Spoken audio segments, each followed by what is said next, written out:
నమస్తే, నేను జర్నలిస్ట్ శ్రీనివాస్. ఈరోజు తెలంగాణ వార్తాపత్రికలో వచ్చిన వార్తల విషయం ఏం చేద్దాం. ముందుగా ఆంధ్రజ్యోతి పేపర్లో వచ్చిన వార్తలను చూద్దాం. ఉప్పొంగిన అభిమానం, అటు అరేబియా సముద్రం, ఇటు అభిమాన జన సముద్రం.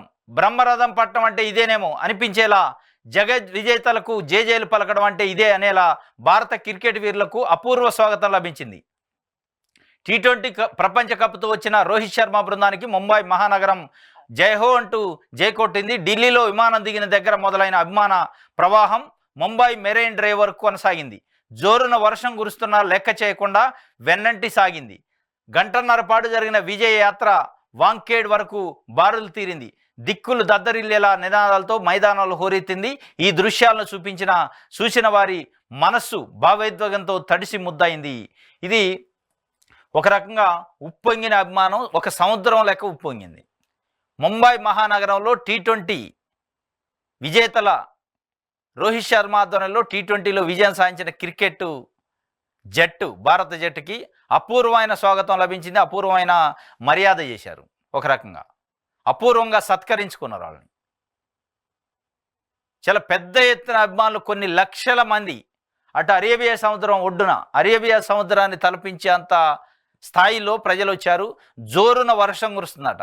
జోరు వర్షాన్ని కూడా లెక్క చేయకుండా కొన్ని లక్షల మంది రోడ్ల పైనకు వచ్చి గంటన్నర సేపు విజయోత్సవ ర్యాలీ చేశారు. తడిసి ముద్దయ్యారు వాళ్ళ అభిమానంతో. భారత దేశవ్యాప్తంగా ఉన్న క్రికెట్ అభిమానుల అభిమానంతో, వాళ్ళ యొక్క ప్రశంసలతో, వాళ్ళ యొక్క సత్కారంతో, నినాదాలతోని తడిసి ముద్దయ్యారు క్రికెట్కి సంబంధించిన బృందం. ఈ అభిమానం అయితే ఉప్పొంగింది. ఇది ఒక రకంగా అఖండమైన సత్కారం, మామూలు సత్కారం కాదు. ఇది దేశ చరిత్రలోనే ఇంత పెద్ద సత్కారం అనేది ఇప్పుడే అనుకుంటా. నాకు తెలిసి ఇంత పెద్ద స్థాయిలో ప్రజలు వచ్చి ముంబై అరేబియా సముద్రం ఒడ్డున ఒక సముద్రమా అన్నట్టుంది ప్రజలను చూస్తే. ఇది నిన్న మోడీ గారు కూడా, ప్రధాని నరేంద్ర మోడీ గారు కూడా వాళ్ళతోని స్పెషల్గా ఆయన నివాసంలోనే మనిషితోని మాట్లాడు. క్రికెట్ మొత్తం ఏదైతే ఆ టీంలో ఉన్న ప్రతి ఆటగాడితోని వాళ్ళ యొక్క అనుభూతిని, వాళ్ళ యొక్క అనుభవాన్ని, ఈ విజయానికి సంబంధించిన అనుభవాన్ని వాళ్ళతో షేర్ చేసుకున్నారు. అక్కడ నుంచి ముంబై వెళ్ళారు. ఢిల్లీలో విమానం దిగిన దగ్గర నుంచి ముంబైలో వాంఖేడ్ మైదానం దగ్గరికి వచ్చే వరకు ఈ ర్యాలీ వాళ్ళు అభిమానుల మధ్య తడిసి ముద్దయ్యారట. దీనికి సంబంధించి ఒక వార్తని ఇచ్చింది ఆంధ్రజ్యోతి. సరితూగే అభ్యర్థులు లేకనే లోక్సభ ఫలితాలపై సీఎం రేవంత్ రెడ్డి విశ్లేషణ. సరితూగే అభ్యర్థులు లేకనే ఓడిపోయారట. రాష్ట్రంలో లోక్సభ ఫలితాలపై సీఎం రేవంత్ విశ్లేషణట. కొన్ని చోట్ల మా అభ్యర్థుల స్థాయి సరిపోలేదు. కాంగ్రెస్ దిగ్గజ నేతలంతా అసెంబ్లీకి వచ్చారు. ఓడి మళ్ళీ పోటీ చేయడం బీజేపీ కలిసి వచ్చింది. రాజధానిపై నా మార్కు మూసీ ప్రాజెక్టు మొదలెట్టిన 3 ఏళ్లలో పూర్తి చేస్తాం. 4 ఏజెన్సీలతో ప్రాజెక్టు పనులు చేస్తాం. ఫోన్ ట్యాపింగ్ చేయించిన వాళ్ళు అనుభవిస్తారు. ఈవీఎంలతో అక్రమాలకు అవకాశం ఉంది. రాష్ట్ర ప్రయోజనాలపై కేసీఆర్ల రాజీ పడను. ఏపీతో పంపకాల్లో చట్ట ప్రకారం వ్యవహరిస్తా. ఢిల్లీలో మీడియాతో రేవంత్ రెడ్డి ఈస్టా గోష్ఠి అన్నట్టు ఒక వార్తని ప్రధానమంత్రి నరేంద్ర మోడీ నిన్న తెలంగాణ ముఖ్యమంత్రి రేవంత్ రెడ్డి గారు కలిశారు. At the same time AP ముఖ్యమంత్రి చంద్రబాబు నాయుడు గారు కలిశారు. ఇద్దరు కూడా ఒక 10-15 నిమిషాల గ్యాప్లోనే కలిశారు, ఒకళ్ళ తర్వాత ఒకళ్ళు.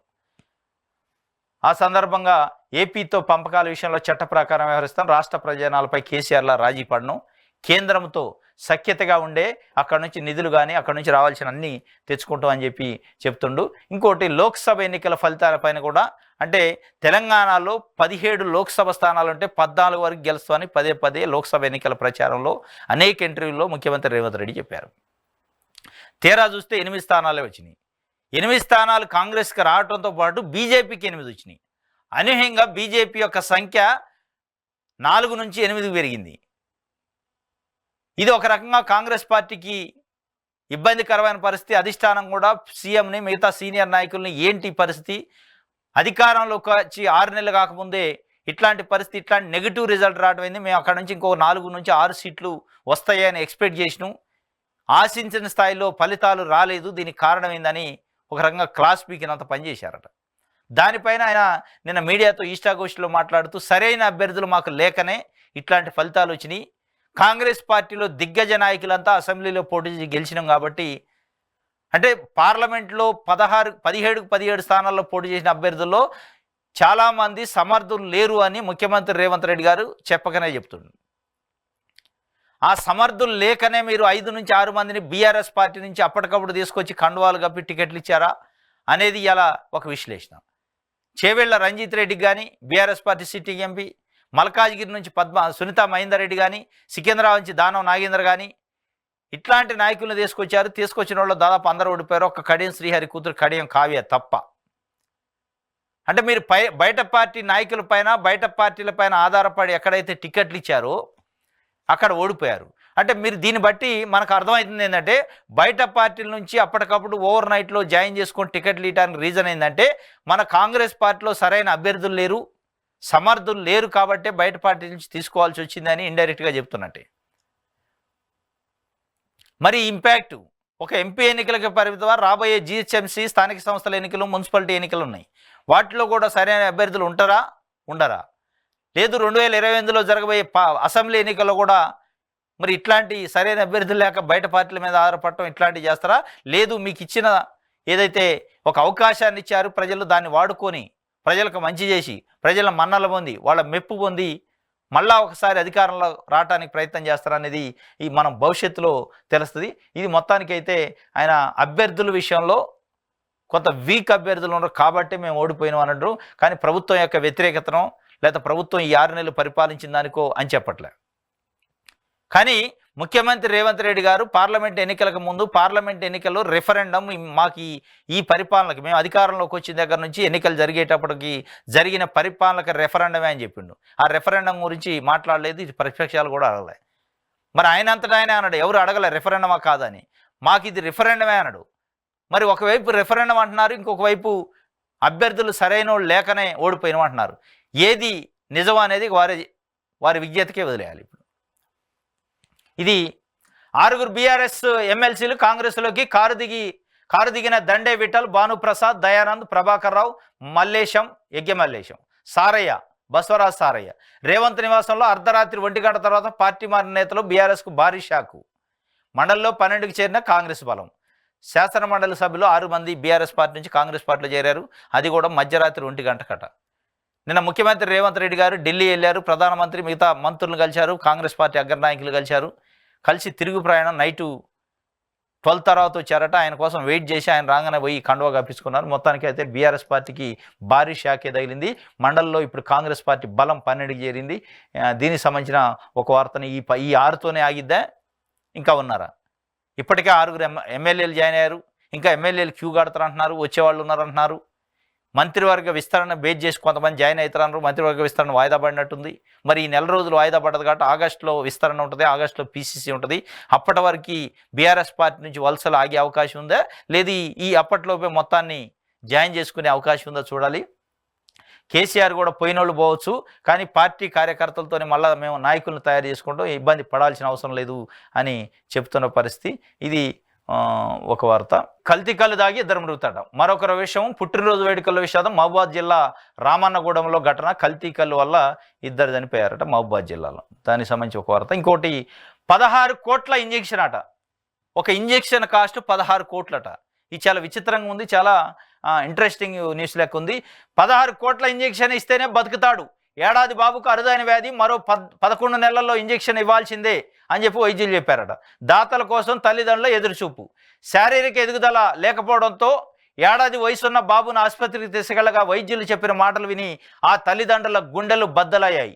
బాబు 1 కోటి మందిలో ఒకరికి వచ్చే అత్యంత అరుదైన వ్యాధితో బాధపడుతున్నాడని, స్వస్థత పొందాలంటే 16 కోట్ల ఖరీదు చేసే ఇంజెక్షన్ చేయించాలని వైద్యులు చెప్పారు. ఎకరం పొలం సాగు చేసుకుని బతికే తాము అంత డబ్బు ఎక్కడి నుంచి తేవగలము అని ఆ తల్లిదండ్రులు ఆవేదన వ్యక్తం చేస్తున్నారు. మంచిర్యాల జిల్లా కోటపల్లి మండలం వెంచపల్లికి చెందిన పడాల సతీష్, రవళి దంపతులకు వచ్చిన పెద్ద కష్టం ఇది.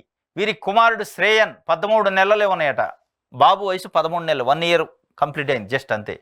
బాబు బోర్ల పాడటం లేదని బలహీనంగా ఉన్నాడంటే 6 నెలల క్రితం మంచిర్యాల ఆసుపత్రిలో చూపించారు. గత ఏప్రిల్ 29న హైదరాబాద్లోని రెయిన్బో ఆసుపత్రికి తీసుకెళ్లారు. పరీక్షించిన వైద్యులు బాబు స్పైనల్ మాస్క్యులర్ అట్రాసీ టైప్ 2 అట. స్పైనల్ మాక్యులర్ అట్రాసి టైప్ 2 అనే అరుదైన వ్యాధితో బాధపడుతున్నాడని నిర్ధారించారు. చిన్నారికి 2 ఏళ్ల వయసు నిండేలోపు జోల్జెన్స్మా ఇంజెక్షన్ వేయించాలని, అప్పుడే ఫలితం ఉంటుందని, ఇంజెక్షన్ అమెరికా నుంచి తెప్పించాలని, దాని ఖరీదు 16 కోట్లు ఉంటుందని చెప్పారు. ప్రభుత్వము దాతలు ముందుకు వచ్చి తమ కుమారుడిని బతికించాలని శ్రేయర్ తల్లిదండ్రులు నేడు వేడుకుంటున్నారు. ఇది మంచిర్యాల జిల్లా కోటపల్లి మండలానికి సంబంధించి ఒక 13 నెలల బాలుడు 16 కోట్ల రూపాయల ఇంజెక్షన్ వేయాలట. అది కూడా 2 ఇయర్స్ ఇంకొక 6 నెలల లోపే, 2 సంవత్సరాలు నిండటానికి లోపే 16 కోట్ల రూపాయలు విలువ చేసే ఇంజెక్షన్ని అమెరికా నుంచి తీసుకొచ్చి ఇంజెక్షన్ వేస్తే తప్ప ఆయన ప్రాణాలు తక్కే అవకాశం లేదు. శ్రేయన బాబు పేరు. ఇది చాలా పెద్ద ఇబ్బంది. 1 కోటి మందిలో ఒకళ్ళకి వచ్చే అరుదైన వ్యాధి అట ఇది. ఈ అరుదైన వ్యాధి అంత పేద కుటుంబానికి వచ్చింది. మరి వాళ్ళ పరిస్థితి ఇప్పుడు ఏంది? చాలా తల్లడిల్లిపోతున్నారు. ప్రభుత్వం కానీ దాతలు కానీ ముందుకు వస్తే తప్ప వాళ్ళు ఏదో చిన్న కుటుంబం, ఎకరం వ్యవసాయం చేసుకొని బతికేటోళ్ళట.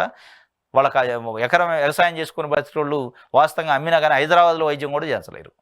ఆ పరిస్థితుల్లో అంత కడు పేదరికంలో ఉన్న కుటుంబానికి ఆ పిల్లోడికి 16 కోట్ల రూపాయల విలువ చేసే వైద్యం చేయించడం అంటే అది వాళ్ళతోనే అయ్యే పని కాదు. ఇప్పుడు దీనికి సంబంధించి ఎవరైనా దాతలున్నా ప్రభుత్వం కానీ దీనికి ముందుకు వచ్చి ఆ బాబు యొక్క ప్రాణాలు కాపాడితే వాళ్ళ సంతోషానికి అవధులు లేవు. ఇది అరుదైన వ్యాధి, 1 కోటి మందిలో ఒకటి వస్తుందట. అది 16 కోట్ల ఇంజెక్షన్ అంటే ఇప్పుడు ఏంటమే ఇంజెక్షన్, ఇంత కాస్ట్లీ ఇంజెక్షన్ అంటే. దీనికి సంబంధించి ఒక వార్త ఇచ్చారు. దీనిపైన ఎవరైనా దాతలు కానీ అట్లా గవర్నమెంట్ నుంచి ఏమైనా రిఫర్ చేయించేటోళ్ళు కానీ ఉన్నా ముందుకు వస్తే పాపం వాళ్ళకు మేలు జరిగింది. ఇది ఆంధ్రజ్యోతికి సంబంధించి. దిశ పేపర్ చూద్దాం. Prabhakar Rao blue corner notice, సిబిఐకి ప్రతిపాదన పంపిన సిట్, వారి అరెస్టు కోసం ఇంటర్పోల్ సాయం, 2 పాస్పోర్టు స్వాధీనానికి విజ్ఞప్తి, ఇప్పటికే నాన్ బెయిలబుల్ వారెంటు, సొంత పార్టీ నేతల ఫోన్లు ట్యాపింగ్, రేవంత్, ఈటల, బండి, ఉత్తమ్తో పాటు ఇంకొందరిని సైతం, ఐఏఎస్ ఐపీఎస్లతో పాటు జర్నలిస్టులను వదలని ఎస్ఐబి విభాగం, హైకోర్టుకు సమర్పించిన సిట్ అఫిడవిట్లో సంచలన విషయాలు, ఐన్యూస్ ఎండి శ్రవణ్కు సైతం రాధాకిషన్ రావు అరెస్టు, జైల్లో ఉండగానే మరో కేసులో అదుపులోకి. మొత్తానికి ప్రభాకర్ రావు యూఎస్లో ఉన్నాడు. ఇంటెలిజెన్సీకి సంబంధించిన చీఫ్ అయినా అప్పుడు ఆయన యూఎస్లో ఉండు, ఆయన పైన ఆధారపడి ఈ ఫోన్ ట్యాపింగ్ మొత్తం ఇన్వెస్టిగేషన్ విచారణ ఆధారపడింది. ఆయన వస్తా అంటాడు, కానీ వచ్చే పరిస్థితి లేదు. అసలు నేను రాను, ఇప్పట్లో రానని కూడా చెప్పిండట ప్రభుత్వానికి. దానికి సంబంధించే బ్లూ కార్నర్ నోటీస్ అని ఒకటి ఉంటుందట. ఆ బ్లూ కార్నర్ నోటీస్ ఎప్పుడు ఇస్తారంటే ఇంటర్నేషనల్ లెవెల్లో మన దేశానికి సంబంధించిన అక్యూజ్డ్, అనుమానితులు అక్కడ ఉంటే వాళ్ళని పట్టుకురావాలంటే ఆ నోటీస్ ఇచ్చి తప్ప తీసుకొచ్చే అవకాశం లేదు. ఆ బ్లూ కార్నర్ నోటీస్ ఇవ్వాలంటే కేంద్ర ప్రభుత్వ సాయంతోనే, సిబిఐ సాయంతో ఇవ్వాలి.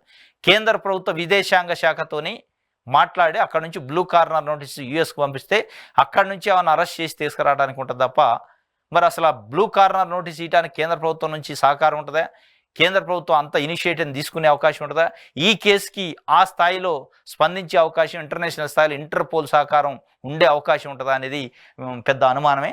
దీనికి సంబంధించి ఐన్యూస్ ఎండి శ్రవణ్కు సైతం నోటీసులు ఇచ్చారట. ఐఏఎస్లు, ఐపీఎస్లు, జర్నలిస్టులు కూడా వదిలేడారు ఫోన్ ట్యాపింగ్లో. ఈటల రాజేందర్, బండి సంజయ్, అదేవిధంగా రేవంత్ రెడ్డి, ఉత్తమ్ కుమార్ రెడ్డితో పాటు సొంత పార్టీ బీఆర్ఎస్ పార్టీ నేతల ఫోన్లు కూడా ట్యాప్ చేశారట. కొంతమంది వ్యాపారస్తుల ఫోన్లు, పెద్ద వ్యాపార దిగ్గజాల ఫోన్లు, రియల్ ఎస్టేట్ వ్యాపారుల ఫోన్లు కూడా ట్యాప్ చేశారంటే ఈ ఫోన్ ట్యాపింగ్ కథ మొత్తం, ఈ ఫోన్ ట్యాపింగ్ యొక్క కీలకమైన ఆధారాలు, కీలకమైన సమాచారం తెలవాలంటే ఈయన వస్తే తప్ప తెలియదు. ఈయన పోయి మంచిగా అమెరికాలో దాక్కున్నాడు. మరి ఈయన బట్టకొచ్చే ఇనిషియేషన్ ఇటు కేంద్ర ప్రభుత్వం కానీ రాష్ట్ర ప్రభుత్వం తీసుకుంటుందా?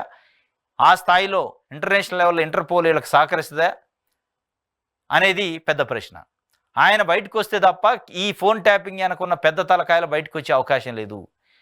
అందుకే ఆయన బయటకు రాకుండా అక్కడ దాక్కుంటున్నా, నేను ఇప్పట్లో రాను అని చెప్తుండా. ఈ పెద్ద తలకాయలను కాపాడాలంటే ఆయన బయటకు వచ్చి నోరిప్పితే దీని వెనకున్న ప్రభుత్వ పెద్దలు, ప్రభుత్వానికి సంబంధం లేని పెద్దలు, పార్టీ పెద్దలు, రాజకీయ నాయకులు బయటకు వచ్చే అవకాశం ఉంది. వాళ్ళు బయటికి రాకుండా ఉండాలంటే ఆయన అక్కడ ఉన్న రోజులే వీళ్ళకి సేఫ్ ఉంటుంది. ఆయన అక్కడనే ఉంచే కార్యక్రమం, ఆయన ఇక్కడికి రాకుండా చేసే కార్యక్రమం చేస్తాను రా అనేది కూడా ఒక అనుమానం ఉంది. సాదాబాయినామాపై సస్పెన్షన్, సర్కారు డెసిషన్ కోసం ఎదురుచూపులు, పెండింగ్లో 9 లక్షల అప్లికేషన్లు. గందరగోళం సృష్టించిన గత ప్రభుత్వం 2020లో కొత్త 66 చట్టం యాక్ట్కు ముందు తర్వాత దరఖాస్తుల స్వీకరణ. ఇప్పటికే కోర్టులో అనేక కేసులు, ధరణి కమిటీ సిఫార్సులపై ఆసక్తి, కొత్త చట్టంలో పరిష్కారం చూపాలంటున్న దరఖాస్తుదారులు. ఇది సాదాబాయినామాలపై సస్పెన్షన్ ఉంది. 20 లక్షల మంది రైతులు ఎదురు చూస్తున్నారు. 2026 చట్టం వచ్చిన తర్వాత సాదా బైనామా ఎత్తేసింది. అంతకుముందు సాదా బైనామా చేసుకొని అప్లికేషన్లు చేసుకొని కొన్ని రిజెక్ట్ అయినాయి, కొన్ని పెండింగ్లో పెట్టారు. అది అట్లా ఉండగానే కొత్త చట్టం వచ్చింది. మరి ఈ సాదా బైనామాలపైన ఇప్పటికైనా గడిచిన ప్రభుత్వంలో సాదా బైనామాలతో ఇబ్బంది పడ్డ రైతులకు సంబంధించి ధరణి ఎక్స్పర్ట్ కమిటీ ఏమైనా సొల్యూషన్ ఇస్తుందా, దానికి సంబంధించి జవాబు ఏమైనా ఇస్తుందా, ప్రభుత్వానికి ఏమైనా సూచనలు చేస్తుందా అనేది ఒక ఇంట్రెస్టింగ్ వార్తని రాశారు దిశ పేపరు. దీనిపైన ధరణి కమిటీ ఆ 20 లక్షల మంది రైతులకు సంబంధించి సమస్య కాబట్టి దానిపైన ప్రభుత్వానికి ఏమైనా సూచన చేసి దాని సొల్యూషన్, దానికి పరిష్కారం ఎందుకు చూపించాలి ఈ సాదా బైనామాల పైన ఏంటి అనేది. బీజేపీ స్టేట్ చీఫ్ ఎంపికపై హైకమాండ్ నిర్ణయం 2023లోనే రాష్ట్రంలో పవర్లోకి రావాల్సి ఉండే, ఎన్నికలు ఎప్పుడు వచ్చినా అధికారంలోకి వస్తాం మల్కాజ్గిరి ఎంపీ ఈటల రాజేందర్ చెప్పిండట.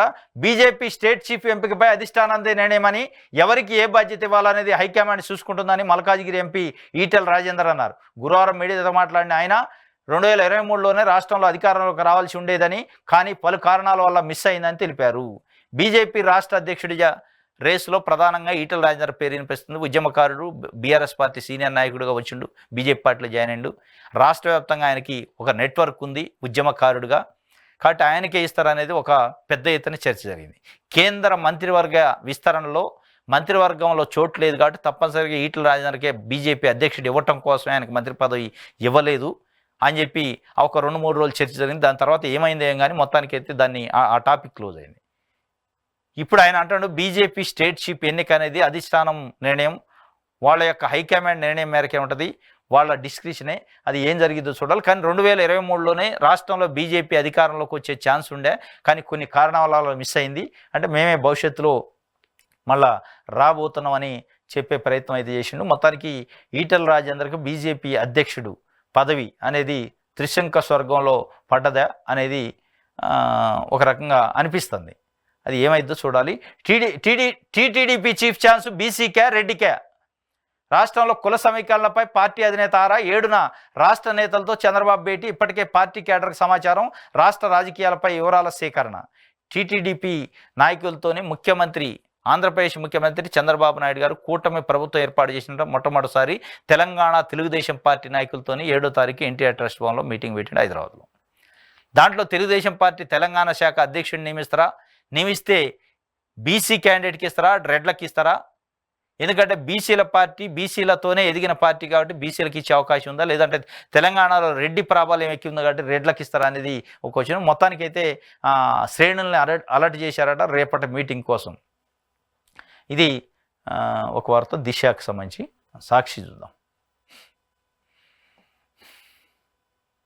సింగరేణికే కేటాయించాలి, బొగ్గు బ్లాకులపై ప్రధాని మోదీకి సీఎం రేవంత్, డిప్యూటీ సీఎం బట్టి విజ్ఞప్తి చేశారు. హైదరాబాద్కు ఐటీఐఆర్ను పునరుద్ధరించాలి, తెలంగాణకు 25 లక్షల ఇళ్లు మంజూరు చేయండి, రక్షణ శాఖ భూములు 2450 ఎకరాలు కేటాయించండి, విభజన చట్టంలోని హామీల అంశాలను నెరవేర్చాలని వినతి చేశారు. రుణమాఫీ తర్వాతే పంచాయతీ ఎన్నికలు కూడా ఉంటాయని చెప్పారట. మోడీకి కలిసినప్పుడు సింగరేణికి కేటాయించండి బొగ్గు బ్లాకులు, ప్రైవేట్ సంస్థలకి ప్రైవేట్ వ్యక్తులకి ఆక్షన్లు ఇవ్వవద్దు, ఓన్లీ తెలంగాణ ప్రభుత్వం సింగరేణి అనేది గుండెకాయ తెలంగాణకి, కాబట్టి సింగరేణి బ్లాకుల్ని మాకే కేటాయించండి, హైదరాబాద్లో ఐటీఐఆర్ను కూడా పునరుద్ధరించాలి, అదేవిధంగా ముఖ్యంగా కీలకంగా తెలంగాణ రాష్ట్రానికి 25 లక్షల ఇళ్ళు మంజూరు చేయండి అని చెప్పి వాళ్ళు అప్పీల్ చేశారు. ఎందుకంటే ఇందిరమ్మ ఇళ్ళు నిర్మిస్తామని ఎలక్షన్ హామీలు ఇచ్చారు.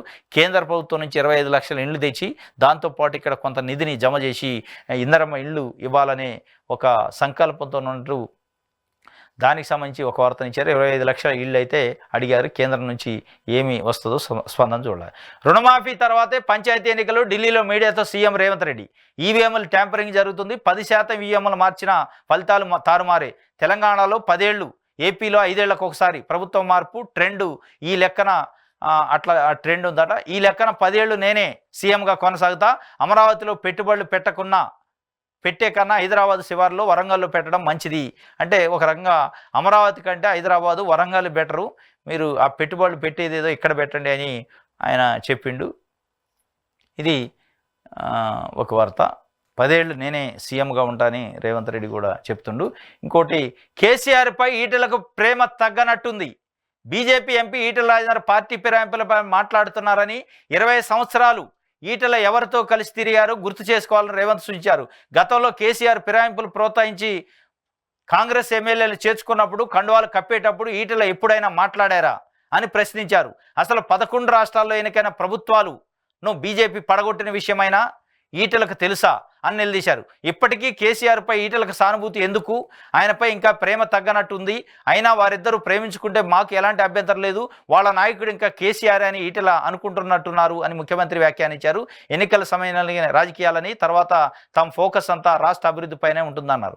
ఆయన ఏమంటుండు, బీజేపీ నేత, బీజేపీ ఎంపీ ఈటల రాజేందర్ కేసీఆర్ పైన ఇంకా ప్రేమ తగ్గనట్టుంది, కేసీఆర్ 20 సంవత్సరాలు ఈటల రాజేందర్ ఎక్కడుండు, కేసీఆర్ దగ్గరే కదా అని అంటుండే. ఇంకోటి ఏమంటాడంటే, ఈటల ఎవరితో కలిసి ఉన్నారు, అదే గతంలో కేసీఆర్ ఫిరాయింపులు ప్రోత్సహించి కాంగ్రెస్ ఎమ్మెల్యేలను చేర్చుకున్నప్పుడు కండువాలు కప్పేటప్పుడు ఈటల ఎప్పుడైనా మాట్లాడారా?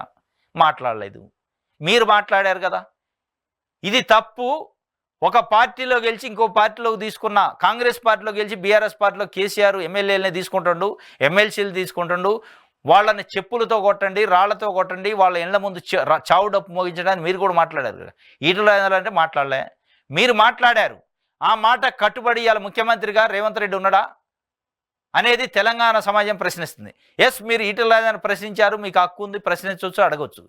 ఈటల రాజేందర్ ఎప్పుడన్నా కేసీఆర్ ప్రోత్సహించినప్పుడు, కేసీఆర్ ఫిరాయింపుల్ని ఎంకరేజ్ చేసినప్పుడు మాట్లాడండి అంటే ఆయన మాట్లాడలేదు. మీరు మాట్లాడారు. మాట్లాడిన వాళ్ళు మీరేం చేస్తున్నారు? మీరు చేసేది అదే కథ కదా.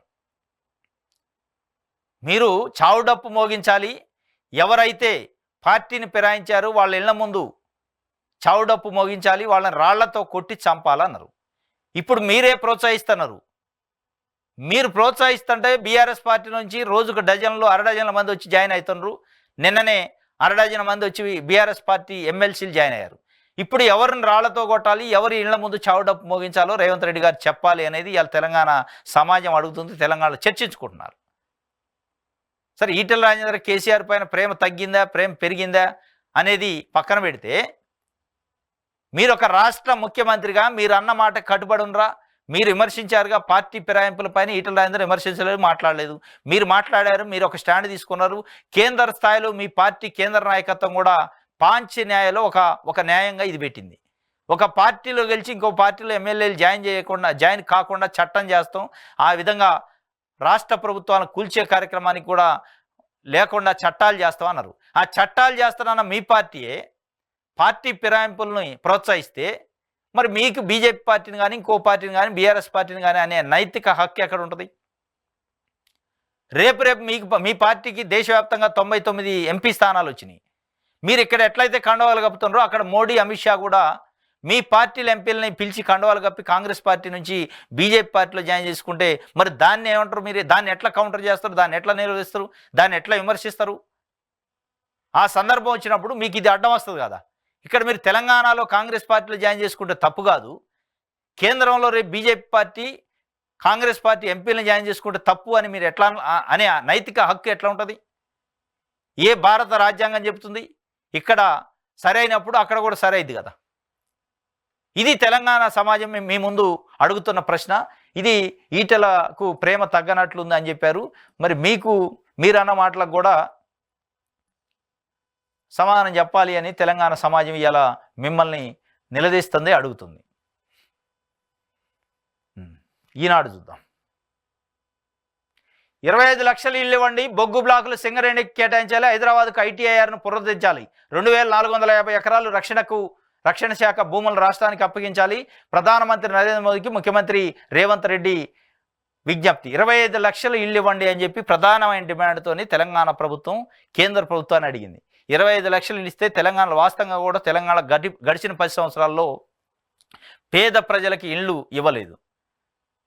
నిజంగా వీళ్ళు అడిగినట్టు 25 లక్షల ఇళ్ళు తెలంగాణకి ఇస్తే ఆ ఇళ్ళకి సంబంధించిన నిధులను వేరే దానికి డైవర్ట్ చేయకుండా ఇళ్ళే ఇస్తే తెలంగాణ ప్రభుత్వం కూడా ఇక తెలంగాణ గ్రామాల్లో ఇల్లు లేని వ్యక్తి ఉండడు, ఇల్లు లేని మనిషి ఉండడు, కుటుంబం ఉండదు.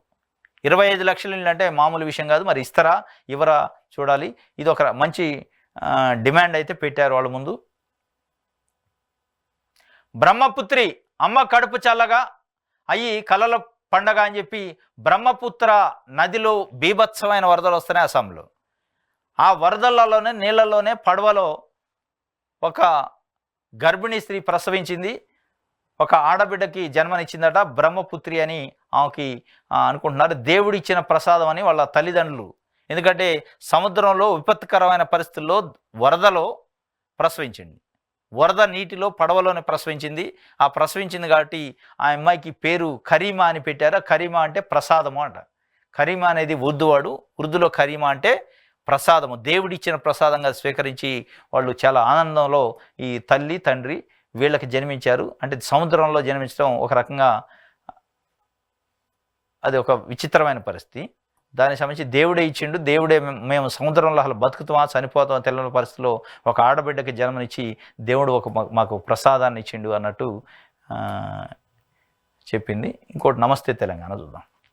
మీరు లేక ఆగమైపోతున్నాం, బీఆర్ఎస్ పాలన పోతుంది అనుకోలే, కడుపులో పెట్టుకొని చూసుకున్నారు, పొరపాటుకు ప్రజలు బాధపడుతున్నారు. కేసీఆర్తో అభిమానులు, ఎర్రవెల్లికి పోటెత్తుతున్న ప్రజలు, ప్రతిపక్షం శాస్త్రం కాదన్న కేసీఆర్.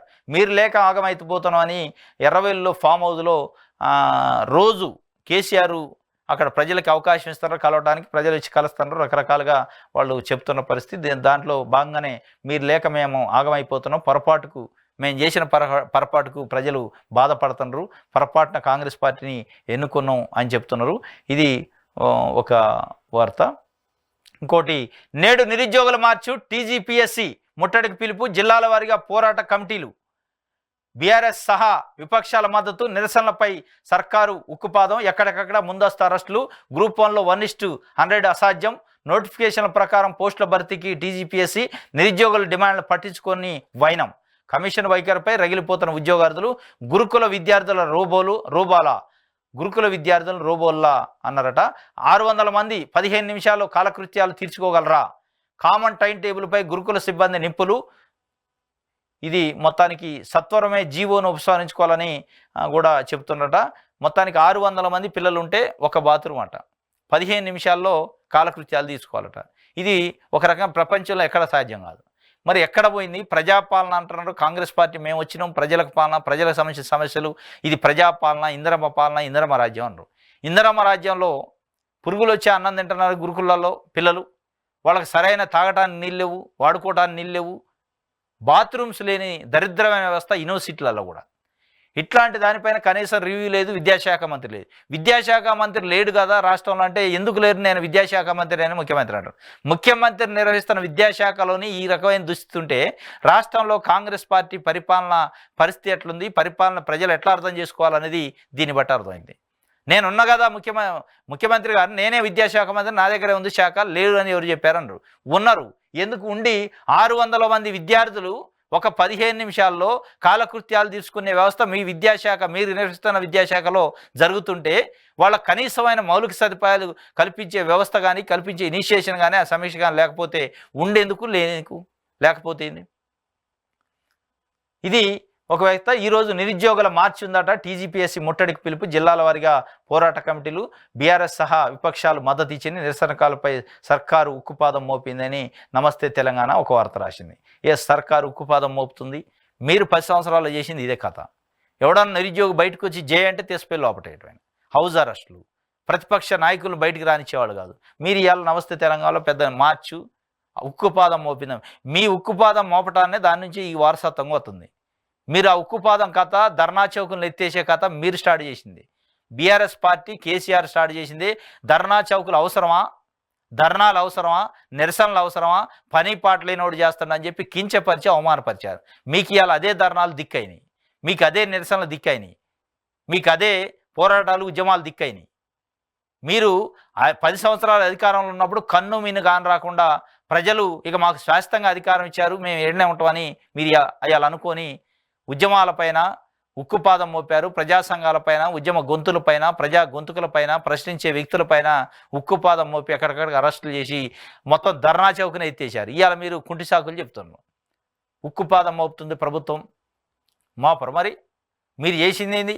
మీకు ఆ నైతిక హక్కు లేదు. ఉక్కుపాదం గురించి మాట్లాడే హక్కు, ధర్నాల గురించి, ఉద్యమాల గురించి, ధర్నా చౌకుల గురించి మాట్లాడే హక్కు మీరు కోల్పోయారు. ఉక్కుపాదం నిజంగానే ఉద్యమాలపైన మోపటం ప్రభుత్వాలు తప్పే, కానీ మీరు చేసింది అదే కథ 10 ఏళ్ళు కాబట్టి మీకు ఆ నైతిక హక్కు లేదు. మిగతా ఏ పార్టీకైనా ఉండదు కానీ మీకు ఉండదు అనేది ఇలా తెలంగాణ సమాజం మాట్లాడుకుంటుంది. ఇది ఒక వార్త. ఇది ఈరోజు తెలంగాణ వార్తాపత్రికలో వచ్చిన వార్తలకు సంబంధించిన విశ్లేషణ. రేపు తాజా వార్తలతో తిరిగి కలుసుకుందాం. Thank you.